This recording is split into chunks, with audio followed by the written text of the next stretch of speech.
So I just watched Patterns in Chaos's video about good and evil, and in the Western context, the Judeo-Christian and Islamic context, we speak of good and evil as the basic forces of existence, at least human existence, if we are atheists. Um, an atheist can still believe in evil. He just sees it as entirely a human creation, whereas a theist sees it as also a human creation, but as the result of a temptation by a demon or a fallen angel. Uh, but in the Western, in the Eastern context, we don't talk about good and evil. We talk about ignorance and enlightenment. Um, and I think, for the Greeks, they maybe just weren't fully westernized yet. They weren't Christianized yet. And so they still thought of nature in terms of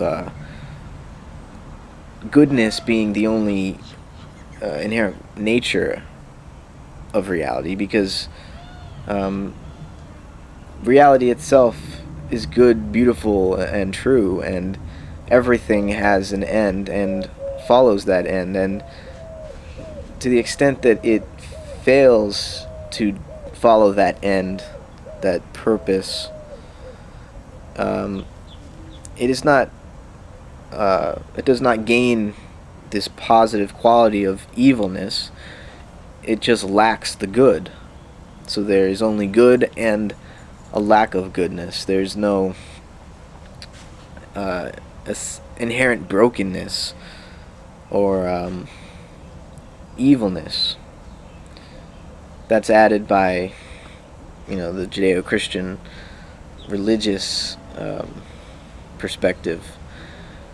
So the Greeks are somewhat like the Eastern thinkers, the Buddhists and the Hindus and the Taoists, in that we talk of nature and other people in terms of states, varying degrees of ignorance and enlightenment. And the ignorance, it turns out, isn't such a big deal. It is because it produces suffering, but it isn't a big deal because it's not real, at least from the enlightened perspective. It's a disingenuous way of experiencing reality. But still it occurs. And so when we encounter ignorance in the world, through compassion, I think certainly we ought to try to enlighten it. But this is unlike fixing a broken machine, say, because we have to keep in mind that this is an entirely metaphysical discussion, and that in that practical world where for example, human beings build car engines, and they break down, we say that we need to fix them because they are not right. They're actually broken.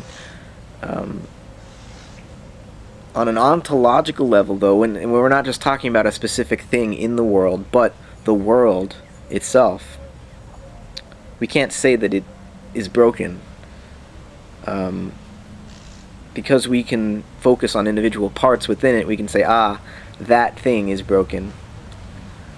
But when we see that thing in the context of being itself, there can be no brokenness. There's light and shadow, which is just the absence of light. And when light looks upon shadow, without any effort, really, it enlightens it. There's no need to be self-righteous about it. or to have pride that you know the truth or what is good and others do not, and so somehow you have a leg up on them and know something that they don't. If you know it and you are in their presence, they will know it too. The point is that good and evil as an orientation towards our experience is not necessarily the only orientation to take. There are other perspectives on nature and reality that don't include those qualities. You could say they even transcend those qualities. Certainly there are other perspectives that predate this evolutionary stage or plateau called morality or good and evil. But we have to see this in context. There are other ways. There are less evangelical ways, in the sense that you have the truth and you have to force other people to believe it, or else, it's impossible for everybody not to know the truth. And when we are in the presence of truth, it is it's a communion. It's a union with others. It's never a separation or a duality or an I have the truth and I need to teach it to you because you are entirely lacking. The truth doesn't ever happen that way.